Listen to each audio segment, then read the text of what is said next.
wind howled like a wounded beast, tearing at the walls of the old lighthouse on Marrow Point.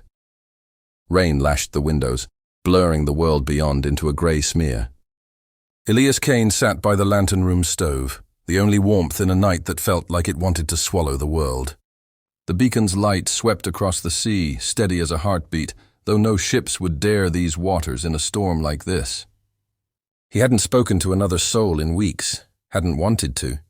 Solitude was his penance, his choice after the wreck 2 years ago that took his brother and left him with scars no one could see. A thud echoed from below, sharp against the storm's roar. Elias froze, his hand tightening around the tin mug of tea. The sound came again, deliberate, human. 3 knocks at the base of the lighthouse door. He descended the spiral stairs, his boots heavy on the iron steps, heart thudding in a way he hadn't felt since the night the sea wren went down. He unbolted the door, and it flew open with the wind's force. A figure slumped forward, collapsing into his arms, a young man soaked to the bone, clutching a bundle that wailed against the gale. Help. Please. The man's voice was barely a whisper, cracked and raw. His face was pale as death, lips trembling. The bundle in his arms moved, revealing a child, no older than 2, her dark curls plastered to her face, her cries piercing the storm. Elias didn't think, didn't question. He dragged them inside, kicking the door shut against the wind's fury. The man sank to the floor, shivering, his eyes half closed. The child's wails grew weaker, her tiny body shaking with cold. "Stay with me," Elias said, his voice rough from disuse. He carried them to the small living quarters near the stove, laying the man on a cot and the child beside him. The man's clothes were stiff with salt and ice, his hands raw from gripping something, maybe a rope, maybe hope. Elias peeled off the child's sodden blanket, wrapping her in a dry wool one from his own bed. Her cries softened, but her eyes were wide, frightened, searching his face. The man stirred, his hand reaching blindly for the child. "Lila, my Lila," he murmured. His eyes fluttered open, feverish and desperate. "They're coming for us, don't let them take her. Who's coming?" Elias asked, but the man's head lolled back unconscious. The storm screamed outside, and the beacon's light cut through the dark, relentless.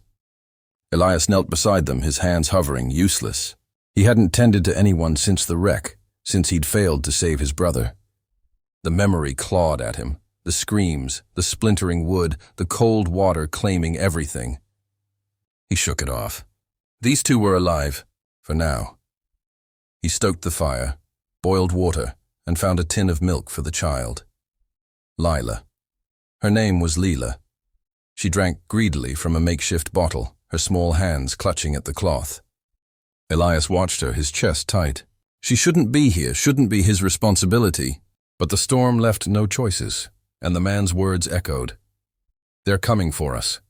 Elias glanced at the door, half expecting another knock. None came. He sat through the night, watching the strangers breathe, the child's soft snores a fragile counterpoint to the storm's rage. Morning broke grey and heavy, the storm reduced to a sullen drizzle. The man woke coughing, his eyes clearer but haunted. "I'm Jonah," he said, voice hoarse. "Jonah Tate. That's my daughter, Lila." He sat up slowly, wincing, his hands trembling as he reached for her. Lila stirred, cooing softly, her tiny fingers grasping his. Elias handed him a mug of tea. "You said someone's coming." "Who?" Jonah's jaw tightened.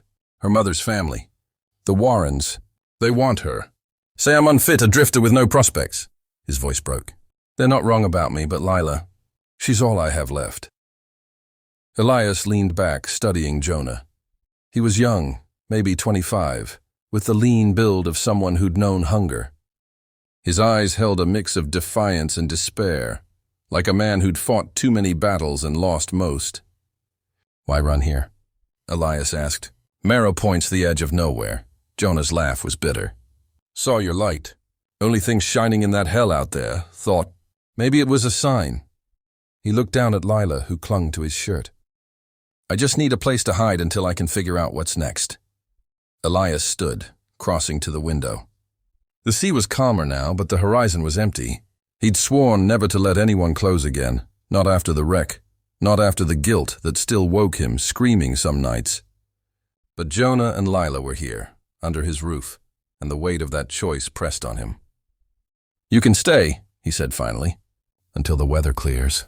Jonah's shoulders sagged with relief. "Thank you. I'll work. I can fix things, Fish, whatever you need." Elias nodded, avoiding his eyes. He didn't want gratitude. He wanted this to be temporary. But as he watched Jonah cradle Lila, humming a soft tune to calm her, something in him shifted, a crack in the wall he'd built around himself. Days passed, and a fragile rhythm emerged. Jonah proved useful, repairing leaks in the lighthouse's stone walls, hauling firewood, even catching fish from the rocky shore. Lila toddled around the base of the tower, her laughter echoing up the stairs. Elias taught Jonah how to tend the beacon, showing him the gears and wicks that kept the light burning. They spoke little, but the silence wasn't empty anymore. It held the clatter of Jonah's tools, Lila's babbling, the steady pulse of the sea. On the 5th day, a horse's hooves sounded on the gravel path. Elias peered through the window, his stomach knotting. A man in a dark coat dismounted, his face weathered but stern. Behind him, 2 others waited on horseback, rifles slung across their saddles. Elias recognized the leader, Samuel Warren, a merchant from the nearest town, Port Haven, rich, powerful, and not known for mercy. Jonah froze, Lila in his arms. "It's them," he whispered. Elias opened the door, stepping onto the threshold. "Samuel Warren," he said, voice steady. "What brings you to Marrow Point?" Samuel's eyes flicked past him, landing on Jonah. "That man's a thief and a runaway. He took my granddaughter. I'm here to bring her home." "She's my daughter," Jonah said, stepping forward, Lila clinging to him. "You've got no claim."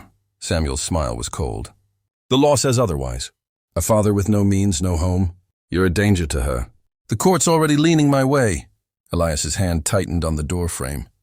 "They're under my protection." "You want them, you go through me." Samuel's eyes narrowed. "You're a fool, Cain. A broken man hiding in a lighthouse doesn't get to play hero." He turned to his men. "We'll be back with the sheriff. This isn't over." They mounted their horses and rode off, leaving a cloud of dust and dread. Jonah sank to the floor, Lila in his lap. "I'm sorry," he said. "I didn't mean to drag you into this." Elias didn't answer. He looked out at the sea, the beacon's light sweeping across it. He'd failed his brother, failed to keep the sea wren safe. But Jonah and Lila were here alive, and something in him refused to let them go. "You're not running," he said. "Not yet." That night, Elias sat by the fire, sharpening a knife. Jonah rocked Lila to sleep, his face etched with worry. "They'll take her," he said quietly. "Men like Warren always win." "Not always," Elias said. He didn't know if he believed it, but the words felt like a promise. Outside, the sea whispered secrets, and the beacon turned, relentless. The air grew colder as April bled into May, the sea restless but no longer raging. Elias, Jonah, and Lila settled into a life that felt like borrowed time. Jonah worked harder, as if labor could keep the Warrens at bay. He patched the lighthouse's roof, carved a wooden horse for Lila, and learned the rhythm of the beacon's maintenance with a focus that bordered on reverence. Elias watched him, seeing a man trying to build something solid in a world that kept slipping away. Lila, oblivious to the threat, filled the lighthouse with her chatter, her tiny hands leaving smudges on the windows as she pointed at gulls. Elias taught Jonah to read the tides, to navigate the rocky shore. "You'll need to know this," he said one morning, pointing to the currents swirling beyond the point. "If you have to leave fast." Jonah's face darkened. "You think it'll come to that?" Elias didn't answer. He'd seen men like Samuel Warren before, men who wielded power like a blade, cutting down anything in their path. But he'd also seen the sea break stronger things than pride. He handed Jonah a rifle. "Learn this too." Jonah hesitated, then took it. By the end of the week, he could hit a target at 50 yards. His hands were steadier now, his eyes sharper. Elias noticed other changes. Jonah's shoulders no longer hunched with defeat, and his voice carried a quiet strength when he spoke to Lila. The lighthouse was changing them all, knitting them together in ways Elias hadn't expected. One evening, as Lila slept in a crate lined with blankets, Jonah sat by the fire whittling. "Why'd you stay here?" he asked suddenly, After, whatever happened to you? Elias stared at the flames. He hadn't spoken of the wreck in years, but Jonah's question deserved an answer. My brother Caleb was on the sea wren. I was supposed to guide her in, but the storm came too fast. The light wasn't enough, his voice cracked. I pulled him from the water, but he was already gone. Everyone said it wasn't my fault, but I stopped believing in absolution. Jonah nodded, his knife pausing. I lost my wife, Mara, to fever after Lila was born. Her family blamed me, said I didn't provide enough, didn't try hard enough. Maybe they're right, they're not, Elias said sharply. You're here. You're fighting for her. Jonah looked at him, something unspoken passing between them. Two men who'd lost everything, finding something worth keeping in a lighthouse at the world's edge. The Warrens returned on a Sunday, their wagons rattling up the path. Samuel led them, flanked by Sheriff Holt and a dozen townsfolk, their faces a mix of curiosity and judgment. Elias stood on the lighthouse steps, rifle resting against his shoulder. Jonah held Lila inside, out of sight. The air was thick with the promise of conflict. Elias Kane, Samuel called, his voice carrying over the wind. You're harboring a fugitive. Hand over the child and we'll settle this without blood. She's not yours to take, Elias said. Jonah's her father. The law doesn't give you rights over blood. Sheriff Holt stepped forward, uneasy. Samuel's got a petition with the judge. Says Jonah's unfit and the girl needs a proper home. Proper? Elias's voice was ice. You mean a rich one? This lighthouse is her home. Mine too. Samuel's smile was venomous. You're a wreck of a man, Kane. You think you can raise a child? You couldn't even save your brother. The words hit like a fist, but Elias didn't flinch. I'm not the one tearing a family apart, the crowd murmured, some faces softening. A woman, Mrs. Carver, stepped forward, her voice trembling. I've seen Jonah with Lila. He loves her. That's more than some can say, Samuel's eyes flashed. You'd side with a drifter over family? I'd side with love over greed, she snapped. The crowd stirred, whispers growing louder. Sheriff Holt raised a hand. Enough, the judge arrives tomorrow. We'll settle this legally. Stay out of trouble, Kane. The group dispersed, but Samuel's glare promised more. That night, Jonah packed a bag, his movements frantic. I'm leaving, he said.